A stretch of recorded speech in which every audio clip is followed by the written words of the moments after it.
Happy Monday, everybody, and welcome back to Hoops with Noops.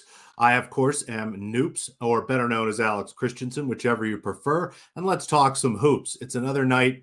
It's another great night of NBA basketball. We're about 15% through the season, and I think this is probably the first interesting time to start to take a look at the standings and see kind of what surprises us, what doesn't. And I'll start in the Eastern Conference where, the top 10 teams right now, you're looking at Boston, Philadelphia, Milwaukee, Miami, Orlando, New York, Indiana, Cleveland, Atlanta, and Brooklyn. I think that's the 10 teams a lot of people expected. Maybe Toronto was in there. I don't think really anybody was that high on the Bulls or something like that. So those are the 10 teams, but I listed them right in order. And I think what is surprising to see is the Orlando Magic up to the 5th seed. I think this is this is a team a lot of people expected to be in that play-in tournament zone, maybe sneak out a 6th seed if they had a really great season, but great start for them. They're 8-5, and the Cleveland Cavaliers all the way down at 8. I think that's probably one of the teams that people expected to be a little bit higher. So Eastern Conference, not too surprising who's there, maybe a little surprising as to the order. And then in the Western Conference, if anybody watching this happened to have projected these standings before the season, I want to see a screenshot, dated and whatnot, but I'll give you $100. There's no way. The Minnesota Timberwolves are the 1 seed. You've got the Thunder, the Nuggets, the Kings, Dallas, Los Angeles Lakers, the Houston Rockets, Phoenix Suns, Pelicans, and then the Golden State Warriors all the way down to 10th there. They're just 6-8. You got the Clippers on the outside of the play-in looking in, curious to see if maybe they can break in. The Memphis Grizzlies just 3-10 without John Morant so far. So a lot more mixing in the Western Conference. Curious to see if a team like the Houston Rockets that are up at the 7th seed can really maintain that level this year. We knew the West was crowded. Minnesota looks great. Oklahoma City looks great. I expect Denver to, at a certain point, surpass them, but it's been a lot of fun. So again, only about 15% through the season so far, but just a few things to note and to pay attention to. We'll be checking in, every month or so. I just like to look at it. I think it helps us, gives us a good idea of where everyone is and how the market might be reacting to certain teams, given on what their actual performance has been. Sometimes you see people overreact to some of these things, but sometimes there's underreaction. So we'll dive into that a little bit, and I'm going to be doing a piece about the in-season tournament for Thanksgiving. We've got no NBA basketball that day, but there will be Hoops with Noops, so keep an eye out for that article. And thank you so much again, always, for watching and listening. Please make sure that you're subscribed to this channel. Give us a thumbs up and dump a comment down there at the bottom. Let us know what more you might be interested in hearing about. So without further ado, let's jump into the games. We've got 3 games that I have bets on, and then another 5 games that I've looked at, and for now I'm going to pass on. And we'll start with a game that I'm sure everyone is very excited about. The Denver Nuggets visit the Detroit Pistons. Again, that'll be in Detroit. The Pistons 8.5-point underdogs. The total sitting 224.5. A really tough game here for a Detroit team that is back at home after a long road trip. They've got about a 3-day break here for Thanksgiving. In really pitiful shape, the Detroit Pistons are. And as said before, and we'll continue to say, and I'm sure you won't be surprised once we get to the play here, you've got one of the worst shooting teams in the NBA. They played last night, heavy, tired legs, going against a Nuggets team that, normally it's tough to handicap a great team going on the road to play a bad team in a different conference. And that's where Denver is here. But they've lost their last couple games, and this is the second night for a back-to-back for them as well, which generally is a bad thing for teams. But historically, Mike Malone's teams, the coach of the Nuggets, have done very well in the second night of back-to-backs. It seems like they almost kind of rest the first night knowing they have to play the second night, where a lot of teams kind of go all out the first night and then lose the second night. So I think this is a really nice spot for the Nuggets, who, again, off a couple losses here, should be really locked in. Don't have an opponent tomorrow night, so they'll get a little bit of rest. I think that they can put away this Pistons team comfortably. Now, I am a little worried maybe about the backdoor cover, so I'm not going to lay the points here, but if you've been following and reading Hoops with Noops, this comes as to no surprise. I love a team total, and I love a team total under here for this Piston squad. Again, one of the worst shooting teams in the NBA, especially without Bojan Bogdanovic, who will not be playing tonight. Just a really bad spot. Again, tired legs from playing last night. Denver plays at one of the slowest paces in the NBA and generally controls the pace of games they're in.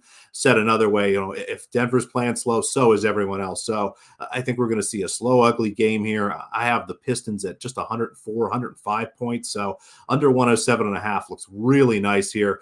Give me the Pistons. Team total under tonight. Should be a good spot for Denver. If you wanted to lay the points with Denver, I don't mind that. Maybe look at a first half number, though, again, with kind of the tired legs and the way the second half could go. I think the back door might be open tonight. So maybe Nuggets first half, but my bet here, and again, like this quite a bit, give me a Pistons. Team total under 107.5. Second game here that I want to talk about, and I've got to play for the New York Knickerbockers visit the Minnesota Timberwolves. Really confused by the Knicks number here. This is a team that looks to me to be, fairly overrated given what this price is. And want to pull up the numbers here to make sure I have them exactly. The Knicks this year, when you start to look at their season, you can kind of break it down into 9 games against pretty good teams and 4 games against bad teams. And those 4 games against bad teams, them being the Spurs, the Wizards, and the Charlotte Hornets twice, the Knicks have been great in those games. They've won those games on average 124 to 104. That's incredible. No matter how bad the team is, to have beaten that many teams by on average 20 plus points is really impressive. But you look at their other games, they're just 4-5 in those matches and 1-5 if you take a look at games against the Celtics, Bucks, Cavaliers, and Pelicans. The average score in those games being Knicks 98, opponent 102.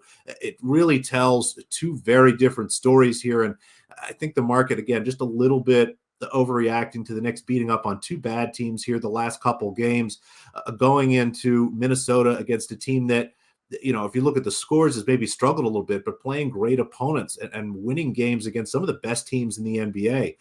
They've got wins over the Suns. They've got wins over the Nuggets, beat the Celtics already this year. So it's been a really great season for Minnesota, and love this matchup for the Timberwolves. So I'm going to lay the points here. I think 3 is too few. I have this Minnesota -6. Again, the matchup here for the Knicks is going to be really tough. New York is used to having generally the better big men, having an advantage at the forward spots, but not tonight. Karl Anthony Towns, Rudy Gobert, 2 of the 2 best big men on the floor tonight for either team play for Minnesota. Jaden McDaniels is a great player. If RJ Barrett can play, I'm sure he'll lock him down. He might even end up on Julius Randle, a tremendous defensive player. So, tough for a New York team that's used to having the advantage in the front court. They do not. You look in the backcourt, the Knicks have a lot of decent guards, but nobody that is going to slow down Anthony Edwards. Probably a great game tonight for kind of the dark horse MVP candidate. I don't think Edwards can win, but he's definitely going to get some votes and is having a fantastic season. So I look at the matchup here. I look at all my numbers. Everything adds up to a nice, easy Minnesota Timberwolves win here. So I'm going to play -3. Going to wait and see how the injury report settles out. Might possibly add an alternate spread, maybe -5.5, -6.5, something like that. Minnesota by 2 baskets, basically. And make sure that you're in the FTN Bets Discord. You can find the NBA Plays channels there. I put out everything there. And even before you get these previews, as I'm writing these, as I'm working on recording them, all my plays go in there. So you get the absolute first crack at all these numbers. Really like this play. And again, this one may be moving a little bit. I think I saw some 3.5s pop up. Honestly, anything -4, -110 or better looks really nice to me on Minnesota tonight. So give me the Wood Dogs in Minnesota. And the third game here that I have a bet for, this should be one of the most fun games of the night. The Sacramento Kings go to New Orleans. Again, the line pretty even here. It's been flipping back and forth over 0 as people bet it. The total at 238. You've got 2 teams that are not going to be able to stop each other. The New Orleans Pelicans, with their big men in Zion Williamson and Jonas Valanciunas, should be able to get almost whatever points they want tonight. Those 2 guys attack the basket relentlessly, and there is no one on Sacramento that can stop them. They really don't have a true center outside of JaVale McGee, who is, again, very lucky, I think, to be in the NBA, let alone playing occasionally. He'll probably see some minutes tonight, and he's probably not going to be too excited to have Zion Williamson coming at him at, however many miles an hour he's moving at this point. That's a big body coming hard. Valanciunas beats guys up every night. I expect New Orleans to attack the basket and do well. But at the same time, the Pelicans are having a bit of a cluster injury here at guard. No CJ McCollum. Alvarado is questionable. Herbert Jones, I believe, is back in, but is still a little beat up here. And that makes it tough to guard guys like De'Aaron Fox. And I think that's really the look for me tonight. I thought about maybe some Zion and Jonas points over again. Great matchup for them, and might add that later in the FTN Discord. But what I have bet already, I really like the spot for De'Aaron Fox. I know it's a back-to-back for him, but scored 30 points last night. It's a short trip from Dallas to New Orleans, played only 31 minutes. And I just don't see much resistance here for him tonight. I don't really know who on this Pelicans team is going to be able to stay in front of him and keep him from scoring in what should be an up and down, fast-paced game. I actually have the total even a little above the 238 you see, as big as 238 is. So like this spot, I think it's a good place to look for overs. Again, might add some Zion or Jonas Valanciunas overs, but let's start with De'Aaron Fox here. I like this over quite a bit.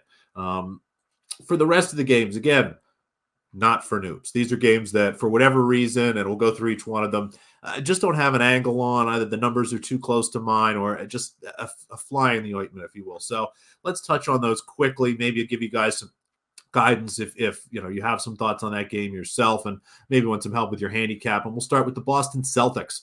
They're 9-point favorites in Charlotte tonight. The total is 223, and this is almost exactly what my numbers came up with. This is a back-to-back for Boston. They were big favorites yesterday and barely won. I think only won by 2-3 points yesterday. So a tough spot for them. I'm curious to see what the injury report looks like. A good chance that they rest some guys like Porzingis, maybe Jaylen Brown.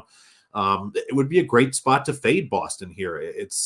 But not with the Charlotte Hornets, not with a team that has been really poor this year, is without Terry Rozier, looks rudderless. LaMelo Ball is trying to do all sorts of goofy stuff. It's been a tough season for them, but this should be a spot where I like the Hornets a little bit here, and I show some value in their number, although it's maybe a point or so. Again, I'm pretty close to market here, so going to pass on the Celtics-Hornets game. I just think that there's a lot of reasons to leave this one alone, and I think these numbers are probably more correct than they are not. The Milwaukee Bucks, also 9.5-point favorites on the road in Washington. The total at 245, just a staggeringly high number, and might not be high enough, but I came up with 246.5, so we'll let that one go. I have the Bucks as 10-point favorites. Again, pretty much right on that 9.5 there. It's been a tough start to the season for Milwaukee, and Washington has been a little spunkier than people have expected, especially in the first half. Don't mind maybe a Wizards first half team total over, some look kind of like that. They've scored a ton of points in the first couple quarters and really shut down in the third and fourth in what clearly looks like an attempt to tank and try to lose as many games as they can this year. Again, not that they need much help in that arena, but you've seen them really shut players down when they're playing well and the game's close in the fourth quarter here. So I think that, again, you look at this, I could see Milwaukee honestly winning this game by 20. So if you really had to bet something here, maybe some Milwaukee alt spreads, but a lot of these numbers look right to me, and I'll pass on everything in the Milwaukee Bucks game here for now. Again, their spot against Washington, maybe some overs, but it's tough to know, especially with Washington not really giving their best effort in the second half of these games. The Miami Heat play the Chicago Bulls for the second time in 2 days. The Bulls are 1.5-point underdogs at home. The total is at 208.5. Pretty much the same spread they had in the last game. The total did drop 4 points. It was an ugly game. These two teams play very slow-paced basketball, tough defense on both sides. So not a surprise to see the total move down.